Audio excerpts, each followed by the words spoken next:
Hello everyone, hope you all are doing well. So today we are going to do the next question of our agriculture optional answer writing practice. जो हमारी agriculture optional answer writing practice series चल रही है उसके next question को आज हम लोग करने वाले हैं. आप सबने देखा कि लास्ट वीडियो में जो हमने क्वेश्चन किया हुआ था that was what stored grain pests, और मैंने वहाँ पे बोला था कि नेक्स्ट वीडियो में मैं स्टोर्ड ग्रेन डिजीज के बारे में करूँगा. काफ़ी स्टूडेंट का ये क्वेश्चन था कि stored grain paste and disease के बारे में कीजिए, तो एक वीडियो को ना करते हुए मैंने बोला था कि बायोफर्केट कर दूंगा और 2 वीडियोस बना दूंगा ताकि वीडियो ज़्यादा लंबी भी ना हो और आप लोगों को अलग से दोनों अच्छे से समझ में आ जाए. तो स्टोर्ड ग्रेन पेस्ट के बारे में हमने लास्ट वीडियो में बना चुका हूँ, और अगर आपने वो नहीं देखा है तो आपको जाकर देख सकते हैं. इस वीडियो के जस्ट पहले वाला जो वीडियो है that is what stored grain pests, और जो वीडियो आज हम लोग बनाने वाले हैं that is what stored grain diseases. Pests को हमने डिस्कस कर लिया था, आज हम लोग डिजीजेस को डिस्कस करने वाले हैं. What are the diseases that are been and that the stored grains are infected with, generally जो इन्फेक्ट करता है स्टोर्ड ग्रेन्स को. So let's see how we approach this question. और काफ़ी लोगों ने मुझे ये कमेंट्स में बोला था कि सर ये क्वेश्चन को कीजिए, तो आई होप कि उनकी जो भी क्वेरी है वो सॉल्व हो जाए. पेस्ट्स की हमने ऑलरेडी कर चुके हैं, हम लोग डिजीज के बारे में करने वाले हैं. So let's see how we approach this question. So सबसे पहले आपको ये समझना होगा कि स्टोर्ड ग्रेन डिजीजेज जनरली जो सबसे अधिक होती हैं that is due to fungus. सबसे अधिक जो स्टोर्ड ग्रेन डिजीज होते हैं किसके वजह से होते हैं? फंगस के वजह से, दैट इज माइकोटॉक्सिन्स. जब मैं वो टॉक्सिन्स वाली वीडियो भी मैंने एक बताई जिसमें मैंने bacterial toxin, fungal toxin, algal toxin, सारे टॉक्सिन्स के बारे में अच्छे से डिस्कस किया हुआ, वो वीडियो भी जाके आप देख सकते हो. That could also be helpful to you. तो फंगस से जो टॉक्सिन्स फैलते हैं दैट इज माइकोटॉक्सिन्स. जो most disease in the stored grains are due to fungus. ठीक है, और कॉमन स्पेसीज ऑफ फंगस है जिसके वजह से डिजीज होता है there are Alternaria, Fusarium, Rhizopus, Mucor etcetera. काफी सारे फंगस है, पर ये जो अल्टरनेरिया, फ्यूजारियम जो आपको मोस्ट ऑफ में दिखेगा, राइजोपस, म्यूकोर भी काफी जगह, पेनिसिलियम भी काफी जगह दिखता है. सो फंगस के वजह से जो है most of the diseases you will find that most of the stored grain are due to fungus. और इसके आगे बढ़ते हैं तो आपने अफ्लाटॉक्सिन के बारे में भी मैंने बोला था. अफ्लाटॉक्सिन दैट इज की जो मैक्रो ऑर्गेनिजम्स के वजह से जो सीड्स में होती है.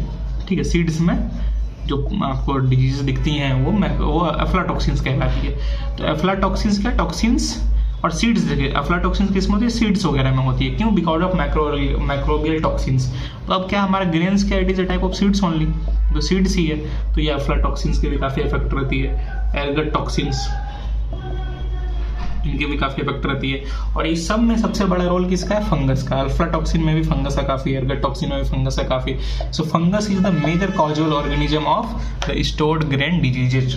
जितने भी स्टोर्ड ग्रेन डिजीज हैं सबसे अधिक जो कैजुअल ऑर्गेनिज्म है जिसकी वजह से सबसे अधिक डिजीज होती हैं दैट इज फंगस. सो ये चीज़ आप लोगों को दिमाग में बैठा लेना है. अब हम लोग देखते हैं कॉमन डिजीजेज क्या क्या है. ठीक है, मैनेजमेंट भी देखेंगे और डिजीजेज भी देखेंगे. Which are the common diseases, common stored grain diseases.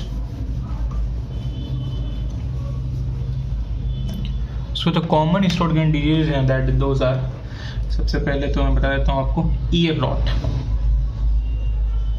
और ये ईयर रॉट आपको एस्परगिलस ईयर रॉट भी होता है, फुजारियम ईयर रॉट भी होता है, एस्परगिलस ईयर रॉट भी होता है, फ्यूजारियम ईयर रॉट भी होता है. अगर फ्यूजारियम की वजह से ईयर रॉट हुआ that is Fusarium ear rot, और जब एस्परगिलस की वजह से ईयर रॉट हुआ that is Aspergillus ear rot. Generally आपको ये ओट्स में देखने को मिलेगा, पीनट्स वगैरह में देखने को मिलेगा, मेज वगैरह में, कॉर्न में भी देखने को मिलता है. ऐसा नहीं है कि जैसे देखो अभी कुछ कॉमन क्रॉप्स में बोल देता हूँ कि इनमें ज़्यादा देखने को मिलता है, पर ओवरऑल में जितने भी स्टोर्ड ग्रेन में सब में वो इफेक्ट कर सकते हैं. ठीक है, पर मैक्सिमम इफेक्ट इन सब में दिखने को मिलता है. जैसे ब्लैक टिप हो गया आपका, तो फिर इसको काफ़ी लोग ब्लैक पॉइंट भी बोलते हैं. ये वीट में काफ़ी देखने को मिलता है. अब इसका मतलब जैसे मैंने यहाँ वीट लिखा, तो ये नहीं है कि पैडी में नहीं हो सकता है, ये वीट में अधिक देखने को मिलता है, but it can also affect other grains also. Paddy वगैरह में भी ये देखने को मिलता है, पर उसकी फ्रीक्वेंसी काफ़ी लो है एज कम्पेयर टू वीट. ठीक है, उसके बाद आपका ब्लू आई मोल्ड, ये आपको कॉर्न में काफ़ी देखने को मिलेगा। एरगट, जो मैंने एरगट टॉक्सिन की बात की थी, दैट्स एरगट। एरगट आपको वीट, राय, ट्रिप्टिकेल, ये सब में काफ़ी देखने को मिलेगा। वीट फैमिली जितनी भी, उस सब में काफ़ी देखने को ये मिलता है। फिर हमारे पास करनाल ब्लंट है, यहीं पे लिख देता हूँ। Okay, let me read it.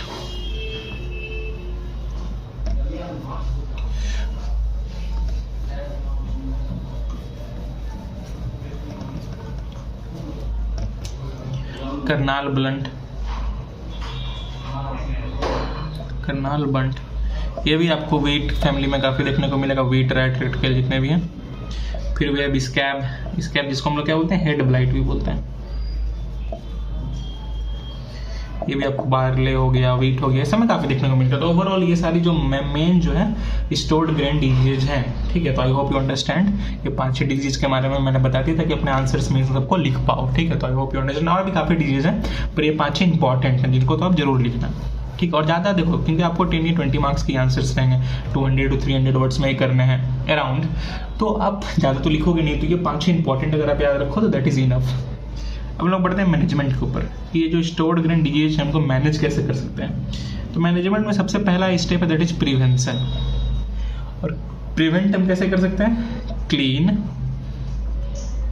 Dry और इंसेक्ट प्रूफ कंडीशंस ला करके। अगर हमारा कंडीशंस क्लीन है, ड्राई है और इंसेक्ट प्रूफ है, जैसे अब देखो इसको और अच्छे से हम करते हैं। ये तीनों क्या रखना, clean, dry, insect proof. Fungus या अदर इन्फेक्शन जो स्टोर्ड ग्रेन में होते हैं, उन सब का रीजन सबसे बड़ा ये कि ये तो फिर हमारे सीड्स या स्टोरेज प्लेस क्लीन नहीं है, ये तो हमारा सीड्स या सीड से ग्रेन जो भी बोलो, ग्रेन या स्टोरेज प्लेस वो ड्राई नहीं है, या फिर वो इंसेक्ट प्रूफ नहीं है। तो ये 3 बेटर रीजन है। इसीलिए हमारा जो भी स्टोरेज प्लेस है जहाँ हम लोग स्टोर कर रहे हैं, या फिर जो भी हमारा ग्रेन है वो क्लीन होना चाहिए, ड्राई होना चाहिए, इंसेक्ट प्रूफ होना चाहिए। अब देखो सबसे पहले हमें मैनेजमेंट में क्या करना है, grain should be dry. Grain क्या होना चाहिए, ड्राई होना चाहिए। दैट इज मॉइस्चर कंटेंट जो है that should be less than 13.5%। ये हमें ध्यान रखना है। ये एक बेंचमार्क है, हालांकि इससे ऊपर नीचे थोड़ा हो सकता है, पर दिस इज एन बेंचमार्क कि हमें कोशिश करना है कि 13.5% से कम मॉइस्चर कंटेंट रहे। Sorry, less than not. तो moisture content should be less than 13.5%। Okay. Secondly, temperature जो हमारा, temperature should be either less than, that is, और you can say below, temperature should be below 20 degree Celsius और above 40 degree Celsius.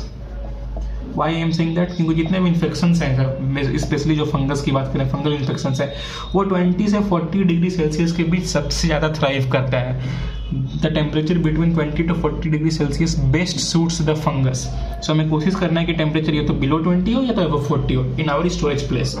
It can be one. Thirdly जो है, it should be free from insects. Insect और mite से free होना चाहिए, insect proof होना चाहिए। क्यों?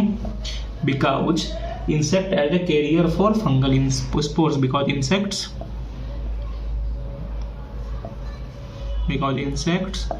act as a carrier of fungal spore।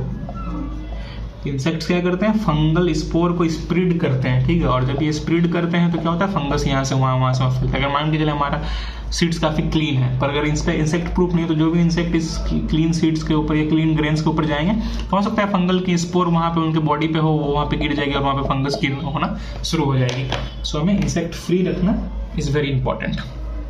Let me rub this. आपको ये सारे पॉइंट्स आई होप अच्छे से समझ में आ गए होंगे। Next, fumigation.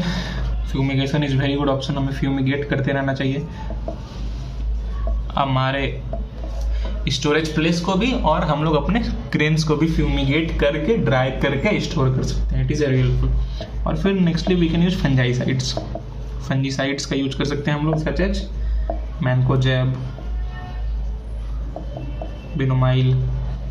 ये केमिकल ट्रीटमेंट है, तो ये सब कुछ कॉमन मैं केमिकल्स का नाम लिख दे रहा हूँ। अदर केमिकल्स का कार्बेंडाजिम,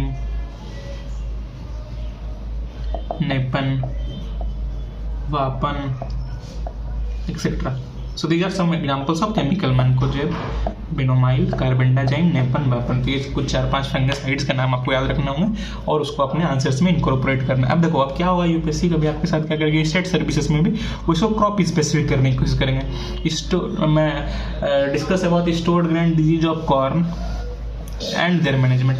तो जो भी मैंने मैनेजमेंट बताया ना, इस कॉमन मैनेजमेंट, अगर आप किसी में भी ये चीज़ लिखोगे तो गलत नहीं होगा। सारे के आपको याद ड्राई रखना है, हमें हर एक क्रॉप को क्लीन रखना है, हर एक ग्रेन को इंसेक्ट प्रूफ रखना है, हर एक ग्रेन को। ऐसा तो नहीं कि वीट को इंसेक्ट प्रूफ नहीं रखोगे तो उसमें काम चल जाएगी, ऐसी बात नहीं है। तो हमें कोशिश करना है जो कॉमन मैनेजमेंट है ओवरऑल इसी को लिख देना है, that will help to fetch you good marks. So I hope आपको ये चीज़ें समझ में आ गई होंगी।